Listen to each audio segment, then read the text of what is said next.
सभी हमारे rickshaw taxi संगठनों के जो प्रतिनिधि है उनका दिल से स्वागत करता हूं। हमने जो राज्य शासन के माध्यम से निर्णय लिया कि रिक्शा चलाने वाले, टैक्सी चलाने वाले जो भी लोग हैं, जो भी ड्राइवर है, उनको मराठी आना चाहिए और उस माध्यम से हम कोशिश कर रहे थे। कुछ हमने ड्राइव लिया और ड्राइव में मालूम भी पड़ा कि कितने लोगों को मराठी आता है, कितने लोगों को नहीं आता है। और आज भी जो नेता इस बैठक में थे वो विरोध कर रहे थे और विरोध करते करते कुछ नेताओं ने कहा था हम स्ट्राइक करेंगे, कुछ नेताओं ने कहा था कि हम इसका विरोध करेंगे, रास्ते पे उतरेंगे। मगर आज के बैठक में ये निर्णय लिया गया है और उन्होंने भी ये कहा कि हमें कुछ भी स्ट्राइक नहीं करेंगे, हम कुछ भी आगे नहीं जाएंगे। हमारा यही कहना है कि थोड़ा सा मोहलत हमको चाहिए। अगर महाराष्ट्र में हम काम करते हैं और जुजबी जो मराठी है, जो प्रवासी और रिक्शा चालक और टैक्सी चालक के बीच में होती है, वो मराठी सीखना चाहिए। ये मत से हम सहमत है और इसलिए हमें वक्त चाहिए। अगर आप वक्त दोगे तो हमें भी ऐसा लगता है कि हमारे लोगों को मराठी आना चाहिए और उसके लिए वो खुद ट्यूशन लेने के लिए तैयार है। जैसे हमारे संजय निरुपम जी ने कहा कि हम बैठक लेंगे, हम हमारे कार्यालय में सभी रिक्शा चालकों को, टैक्सी चालकों को मराठी सिखाएंगे।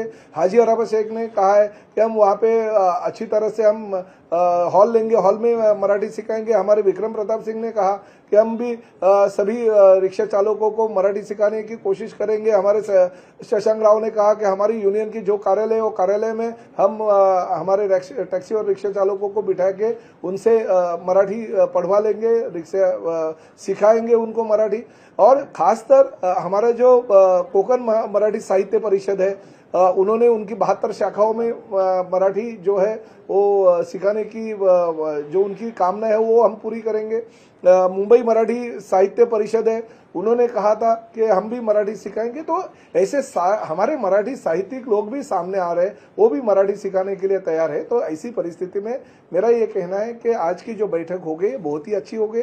सिर्फ हमें यह निर्णय लेना है क्योंकि मराठी सीखने के लिए अगर लोग तैयार है तो राज्य शासन की यही भूमिका है कि किसी भी हालत में हम उनको मराठी सिखाने के लिए प्रवृत्त करेंगे। वो मराठी सीखने को तैयार है।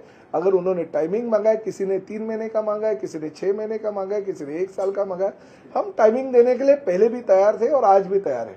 मगर कोई अगर ये कहेगा कि नहीं हम सीखेंगे नहीं, मगर हम धंधा भी करेंगे, व्यवसाय भी करेंगे महाराष्ट्र में, मगर मराठी हम तैयार ही नहीं होंगे सीखने के लिए, तो ये नहीं चलेगा। महाराष्ट्र में अगर आपको व्यवसाय करना होगा, महाराष्ट्र में अगर आपको काम करना है, महाराष्ट्र में अगर प्रवासी गाड़ियां जो आपको चलानी है, तो हमको मराठी आना चाहिए। या हमारी भूमिका है, ये भूमिका से ये सहमत थे, इसलिए मैं उनका आभार व्यक्त करता हूँ।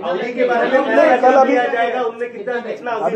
अभी ऐसा है कि मीरा भाईंदर का रिपोर्ट आया, क्योंकि पहली तो मांग मीरा भाईंदर से हुई थी। मीरा भाईंदर के स्थानीय लोक प्रतिनिधि ने कंप्लीट की थी, इसकी वजह से हमें ये जो निर्णय है वो निर्णय लेना पड़ा।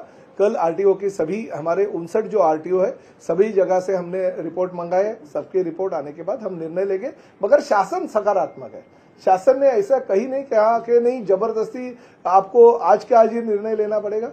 आज नहीं तो अभी इतने साल रुके भाई, थोड़ा दिन रुकने के लिए हमें कोई ऐसे नहीं है कि जबरदस्ती हम कर रहे हैं, मगर उसका टाइमिंग निश्चित होना चाहिए। जो लोगों ने मांग की है वो लोगों ने जिम्मेदारी भी लेनी चाहिए कि नहीं, हम अगर 3 महीने का टाइमिंग मांगते हैं, हम अगर 6 महीने का टाइमिंग मांगते हैं, तो हमारी जिम्मेदारी हमारी लोगों को वो 3 महीने में या 6 महीने में हम सिखाएंगे।